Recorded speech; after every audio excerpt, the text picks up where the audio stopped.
Hi, children. It's Reverend Margaret, and today I'm fortunate enough to have a helper, and his name is Elliot.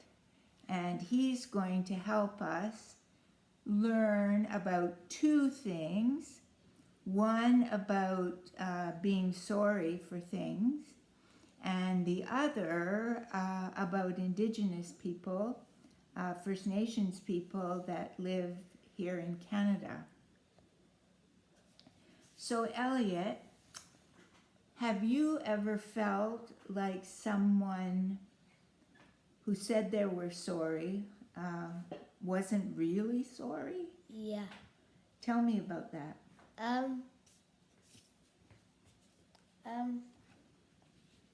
Not really. Anything. I felt kind of bad. I felt kind of sad, and also I didn't really like them for a little bit. I didn't play with them a lot for a little bit. Is that because even though they said they're sorry, you didn't really feel like they were sorry? Yeah. Got ya. Their actions sometimes afterwards tell us that they're not really willing to change. They're going to keep doing the same things, and they might even keep hurting you. Sometimes it's just small things, but other times it's really big things too. Can you think of things that have been done to you for which people should say they're sorry? Yeah. What would those be?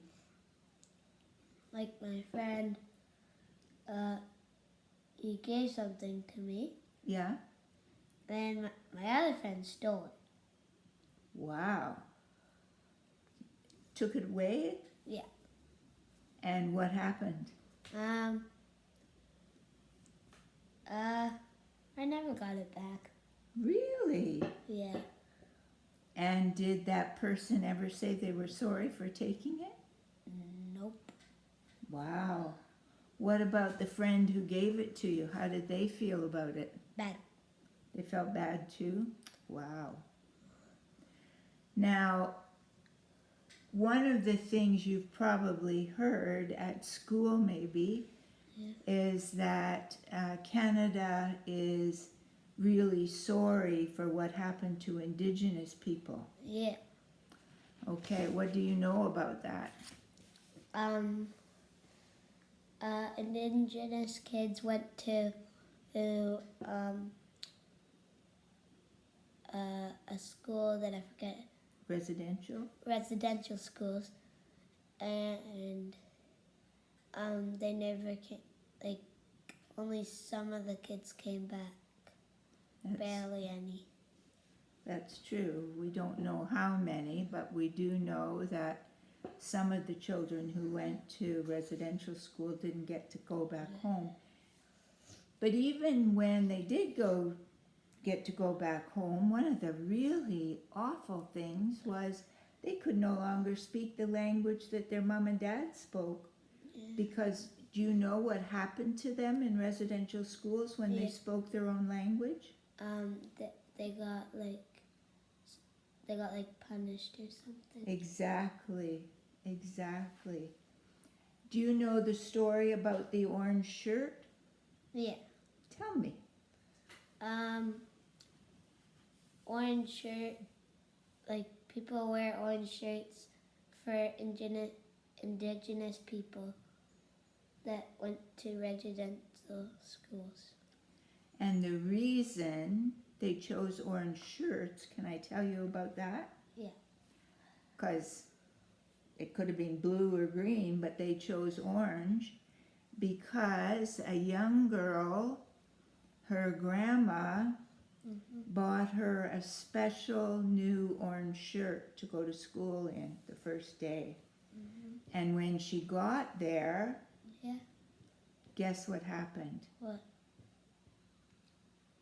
They took away all her clothes from home and threw them away.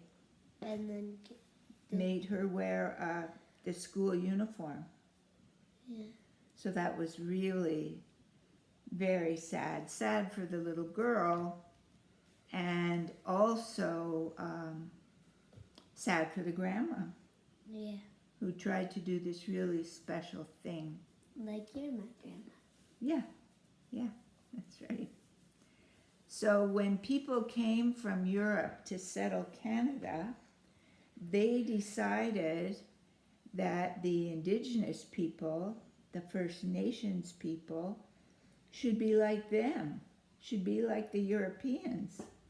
But the Indigenous people had lived here for years and years and years and years and were doing very well. Mm-hmm. Do you know what are some of the things that Indigenous people took good care of when they were here by themselves? Nature. Yes, Um, very important. Each other. Yeah,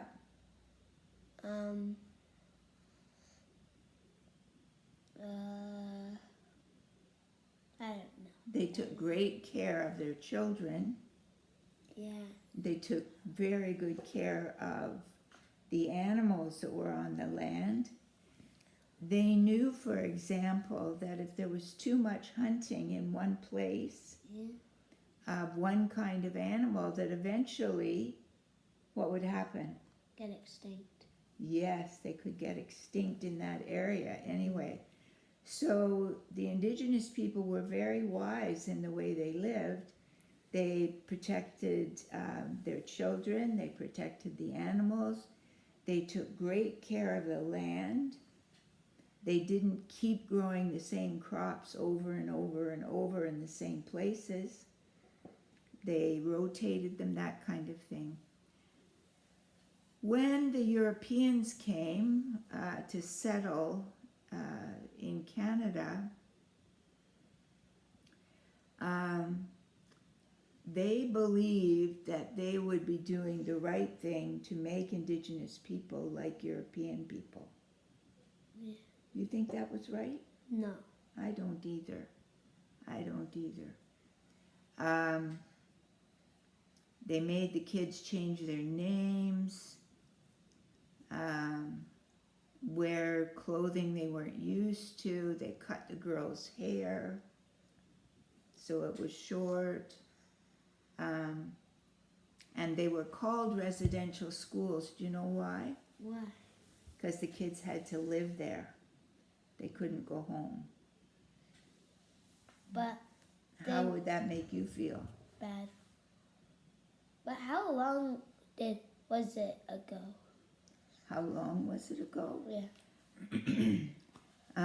The last residential school was still open when I was a young adult. So it isn't all that long ago. So, but we're wiser now. And I think that the main thing that was forgotten is that God created everybody to be unique. Do you know what that means? Yeah, like special. Special and different from one another, their own person. And a lot of hurt was caused by trying to make everyone the same. And that was, turns out that was a very bad thing. So before you were born, for sure, even before I was born, Indigenous people have been deeply hurt. And I really hope, as we're coming to celebrate Indigenous Day, I really hope that you and I will be able to join with all the people to help the unkindness stop. What do you think God would say about this? Stop this right now. I think you're right. And why? What does God teach us? To be nice and respect other people and understand that everybody should be treated the same. With kindness, you Yeah. mean? Not, they don't have to speak the same language, or they don't have to wear Yeah. the same clothes, or they just have to be treated kindly and with respect and all of that, right? All right. Well, it sounds to me like you're going to be a good person to participate in Indigenous Day. And I think that God will be really happy to have you be part of it. Okay. Well, that's our story for today. And I hope you have all learned that it's very important to be kind and reach out to Indigenous people. We're all brothers and sisters together. We're all children of God. And we must keep that in mind. You agree, Elliot? Yep. Shake on it, pal. Okay, you want to say goodbye? Goodbye. Bye, everybody.